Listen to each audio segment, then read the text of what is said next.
today we're going to talk about sleep and why sleep is just as important as your diet. I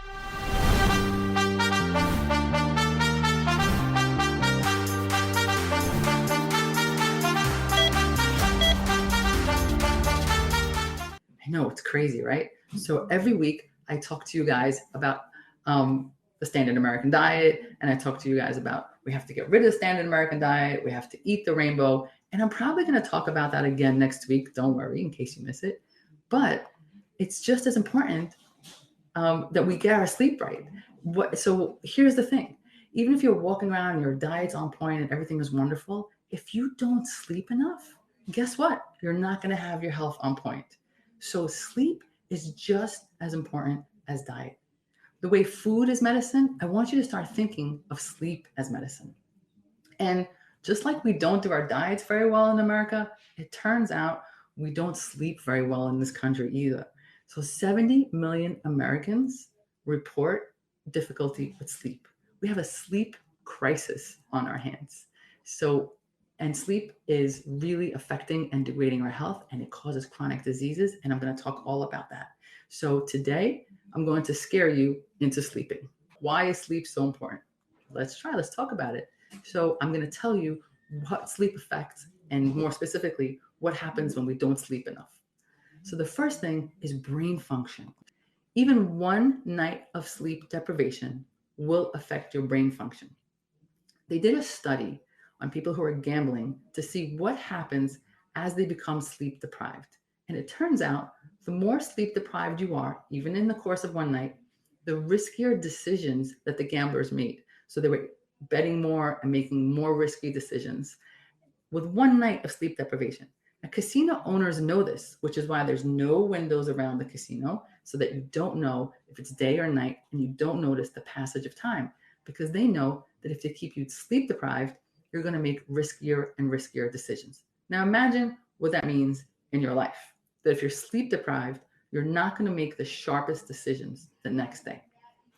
But while we're on the topic of brain function, I do want to tell you about the glymphatic system, fancy word, glymphatic system. But what it means is we have a draining system in our brain.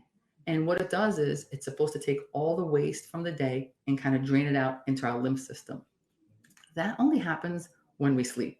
So if we don't sleep well, we don't drain out the waste, and you already know what happens when you don't drain out the waste, right? Gunk builds up. And so the very next day, you're not going to be as sharp or as clear as you would have been if you were able to activate that system. And we've discovered that there's a link between the glymphatic system, that getting rid of the junk, and Alzheimer's. So again, if you watched my show last week about Alzheimer's, this point should scare you. Not getting enough sleep is linked to Alzheimer's. So not only brain function, not only decision making, but actually Alzheimer's. So pay attention to sleeping. The next thing that sleep does, it keeps your emotions in check. And you know what I mean by this. So do you ever have a night where you just didn't sleep well and then you show up to work like super cranky? I know I do. So one night and you're cranky. Now imagine what happens several nights in a row. You're just like chronic crankiness. So this is another big deal, right? If we don't sleep, we have chronic crankiness. And in reality, sleep deprivation has been linked to anxiety, depression, and mood disorders. And now you could see why, because that crankiness goes into overdrive and really starts to affect our mood. Moving along, sleep reduces chronic diseases. It affects everything. It affects your cardiovascular system, your heart, your blood vessels. All of them repair at night when you sleep. So if you don't sleep, you don't give them a chance to repair. So sleep deprivation is linked to heart disease, kidney disease, high blood pressure. And even a small reduction in your sleep has been linked to a hardening of the arteries and heart attacks. So sleep, I told you before, it's connected to Alzheimer's. It's connected to heart attacks. Okay? I'm hoping that your mind is blown, because mine is as well. But it's also connected to immunity. When you sleep, your immune cells, your T cells, they kind of gather and they're at their highest level. So your immune system gets stronger and strengthened when you sleep. A few nights that are sleepless and your immune system is deprived.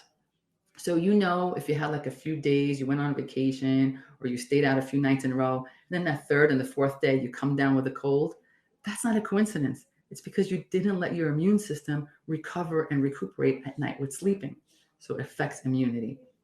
And of course, it affects inflammation. And if you've been following me by now, which you should have, I'm all about talking about inflammation.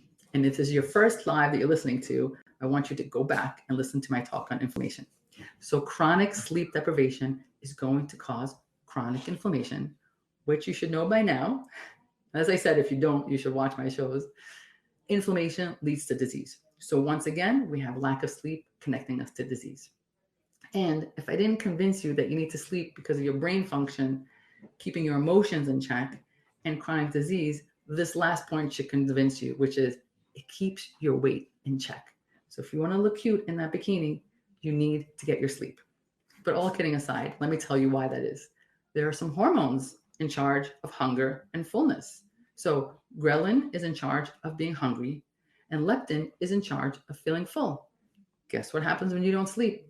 You have more ghrelin, which means you're hungrier, you're snacking the next day, and you have less leptin, which means, try to say that fast, less leptin, which means that you don't get full.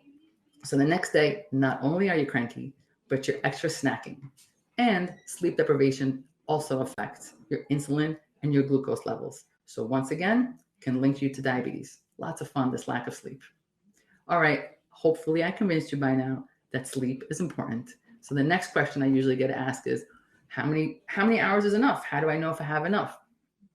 Generally speaking, the answer is 7 to 9 hours. Now, it's a range because it depends on what your day is like, what your job is like the next day, depends on your age, and also depends if you have any chronic issues. But 7 to 9 is a good goal to reach for. So try to get 7 to 9 hours. So hopefully, again, I convinced you that you need it. I told you how many hours you need. And now the question is, how do I improve my sleep? Great question. I'm going to tell you how. There's really three things that you have to do to improve your sleep. We have to talk about your sleep environment, your sleep hygiene, and what you consume. Let's start with sleep environment. The very first thing we have to talk about is the environment we sleep in, the room that we sleep in. First, it has to be dark. So if your neighbor really likes to keep the light up all night because whatever security reasons, you need to get blackout shades. But also in your room, let's say you have, I don't know, like one of those air purifier machines, and it has a little button with a light on it. That has to be covered. If you have an alarm clock and it emits a light, it has to be covered. You need that darkness. Why? Brain really knows it's day and night. It doesn't check the clock. We check the clock, we check the watch, but your brain doesn't do that. Your brain looks for cues. If it's light and sunny, it thinks it's daytime. If it's dark, it knows it's time to go to sleep. So if you have a bedroom with light in it, it gets confused. Is it nighttime? Is it daytime? It doesn't know, and it makes you restless in your sleep. So it needs to be dark. The second point is that it needs to be cool. I fought this point for a really long time because I like a warm bedroom, and my wife always said it should be cool, but she wins. Gina, you're right. Okay, so your room needs to be cool, not cold. It needs to be cool, and I like to tell you why. I always like to give you the science behind the why, because when you go to sleep, your body temperature goes down. So when it goes down, it's cool, it's not cold. And if you raise the temperature in the room, again, you're confusing the body. Is it time to get up? We're trying to calm down. Systems get cool. So you need a nice, cool room. And I lost that battle. And of course, you need quiet. It needs to be quiet. That's a pretty obvious one. If you're hearing things, you're not going to fall asleep. If the environment that you live in is not quiet, consider getting earplugs. And one of the tools that I really love is something called a white noise maker. So you get it for like $30 on Amazon, and it just creates this ambient background white noise that will really kind of block out any sounds that you have in the house. Because I have a teenage son, he comes home way past my bedtime. So that white noise maker keeps me in check and keeps it quiet for me. So sleep environment. The next thing we're talking about is sleep hygiene. And what we mean by sleep hygiene is the routine and the habits that we have before we go to sleep.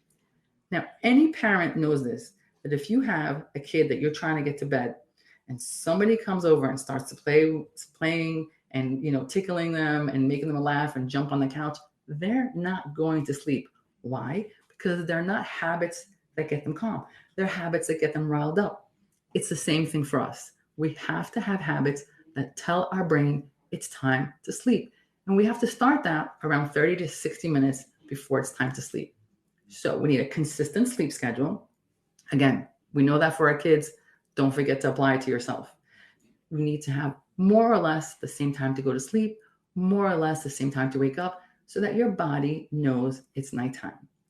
And you need a relaxing bedtime routine, whatever that is for you. So if it's reading a book, if it's taking a warm shower, but it's not the time for a high intensity drama right before sleep or for really intense news. People who watch the news at night really have a hard time falling asleep. It gets them riled up. So it's not a good time for that.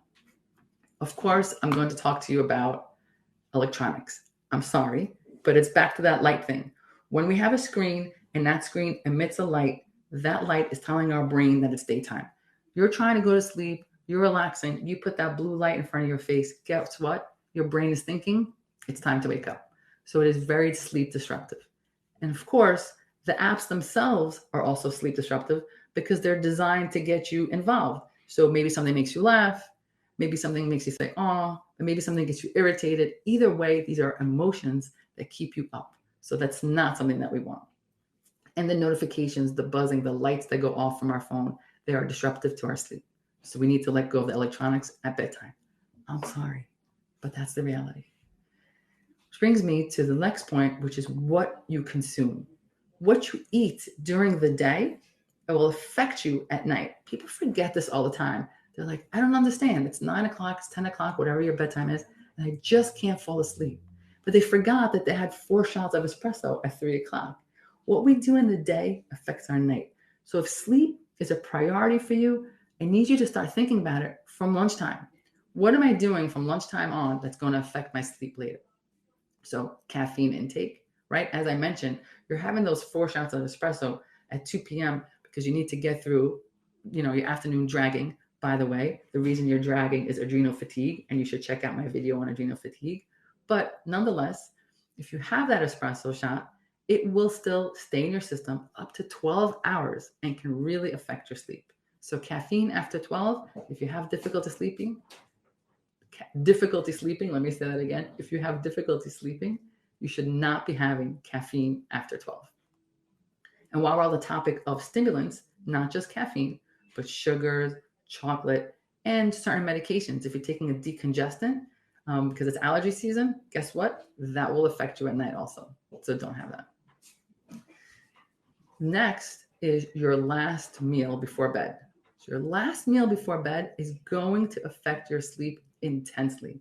If you have a large meal at the end of the day and then you expect to fall asleep, it's not going to happen because your digestive system is trying to slow down.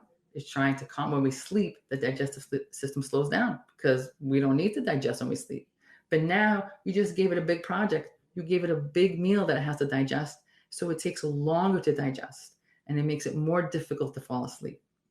And if your last meal is, I don't know, high carb, a bowl of pasta, a glass of wine, which is a typical meal for a lot of people, all of that, as it gets digested, breaks down into sugar and wakes you up at night.